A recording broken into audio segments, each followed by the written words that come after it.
Hey guys, welcome back to another video. In this video, we're going to talk about the two DX cameras, D5500 and Canon EOS 70D. Okay, so what we're going to compare here is we're going to compare this medium range DX camera. So this is not the top level DX camera, this is like the medium level of it. So in this video, we're going to compare them both on the price range and the features, the very important features for me. Okay, so we should start with a general understanding that both of these are entry-level cameras. So if you want to be a good photographer, or if you try to be a photographer, or you are occasionally you want to be try it out, so these are the cameras for you. So there are three levels to it. The top level, already I've made a video out of it, so you can check it on the same channel which you're watching right now. The mid tier of that is this one, and then the lower end version of it is the one which is going to be the next video of mine. So in the lower level, we're going to compare three cameras, but in mid level it's going to be just two. You can either choose from either of these, and I strongly recommend okay, I'll tell you about that a little later, which one I recommend. But then we just start with this comparison, shall we? So on the left side we have Nikon D5500. On the right we have Canon EOS 70D. Both are very good cameras. Both have been very recent releases from Nikon and Canon.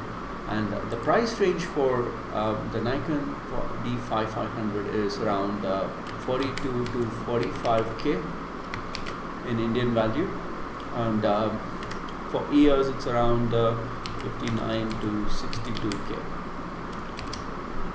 So these are the actual values for these two. Let me just correct it.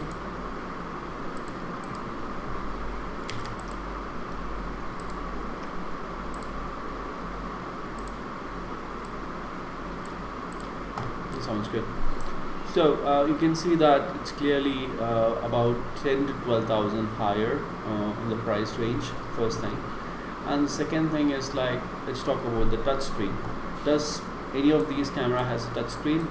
No, it doesn't. I think I need to change my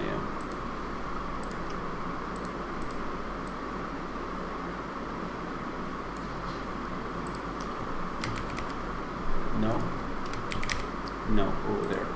So both of them doesn't have a touch screen. It's just a normal regular screen which you're gonna get, and it's kind of fixed screen. It's not gonna be you cannot do a twist around on that. And both of them supports 1080 video recording. It's 60 frames per second, and Canon supports 1080 at 30. It doesn't support 60 on 1080, but it supports 60 on 720. So 60 frames per second is nothing but the number of frames it's going to capture will be like 30 frames per second, and 60 is like it's going to capture more details. The moving details. It's going to capture at the 60 frames per second.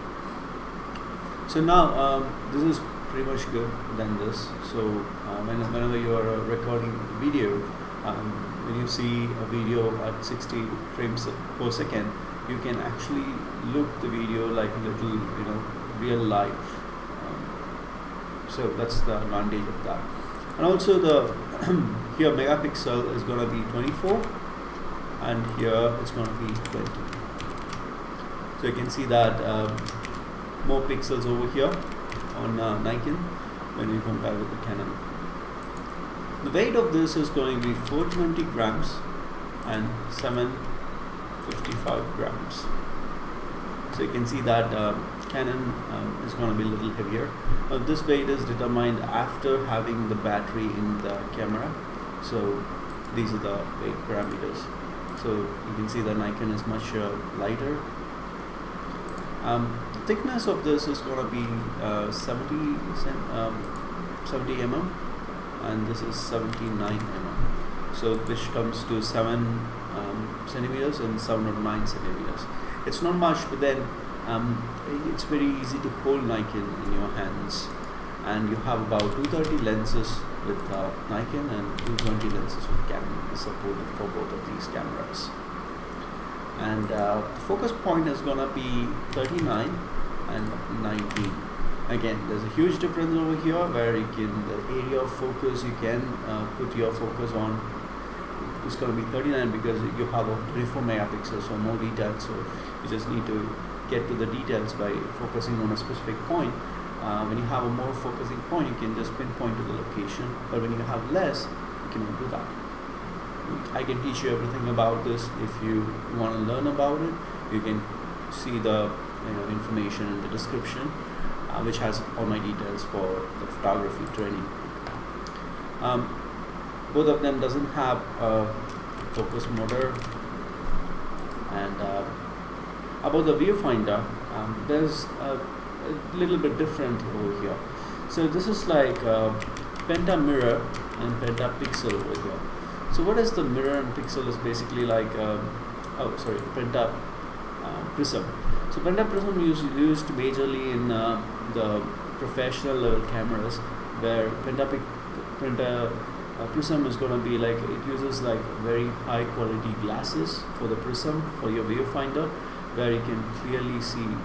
It is much like 20% brighter than the normal penta mirror, which will be used majorly in the entry level cameras. So there you go, that's one big advantage right there. But then viewfinder is just for finding what you're going to shoot. It's not going to tell you the exact thing which is going to come on the camera, because we have two types of viewfinders. One is optical and digital, but more on this on my training if you're interested. But anyways, you can always Google for that. So the viewfinder is 0.54 and 0.59. So this is the actual area we're gonna see through, and the battery is about the battery capability or capacity of how many clicks is basically 820 over here, and here it's 920. Sorry, 920. So what's the difference between this and this is basically like, your Canon can take about 100 images extra than the Nikon when you fully charge the lithium battery. Both comes with the lithium battery, which is like externally chargeable, and both have its own specific names and terms, where you can go to the shop and buy one extra battery. But this is an advantage for Canon again, so you can take 100 extra pictures. And the next one is SD card slot. So you have one each. So this is a SD card slot, which you're going to save the data in here. And then about the screen size of the LCD screen, which you're going to have is 3.2 and 3.0 here. So this is the screen size, and weather protection is not available in Nikon, and in Canon the weather protection is available. Okay, it doesn't mean that you dip the phone in the water. It's weather protection means like a drizzle or a rain, you can expose your camera a bit towards it. It's not a water protection, like you cannot expect the camera to work after you dip it in the water, right? So this is a quick comparison between both of this. My key finding is that when you are recording a video, right, so this is going to be impacting a lot of it. So Nikon has an advantage over here, and both doesn't have a touchscreen, and here is a major advantage of the heaviness of the camera. Majorly if you're not a full-time photographer, or you just like new to photography, why are you choosing a brick? You can go for something which is very lighter. And this particular camera has just been released on, I think it's on August it has been released. So they use like very light material. I think it's carbon fiber they used over here to build it up, so that's why they were able to make it really less in weight. And then you can see the thickness is also less, and this is a common advantage between Nikon and Canon, because you have so many lenses available from Nikon. It's not that you're going to use all of these lenses. If I just say 230 of them, I don't own 80 of it, or I don't even own 10 of it, okay? But then it's always good to have some options right there, right? So that's something is not a critical advantage for me, but then something. And here focus focus point is a major advantage for me, because 39 focus point, I can pinpoint wherever I need need the autofocus to be on, so that it's easy to it's easy for the beginner levels people to understand how the focus point works. And here this is not a big deal for me, because I had just gonna use the viewfinder just to find the stuff outside, and it's not a real deal breaker for me, or it doesn't justify me spending somewhere around 15 to 20k extra for this camera. So that's one thing. And then the battery life, 100 pixel less, but that's fine.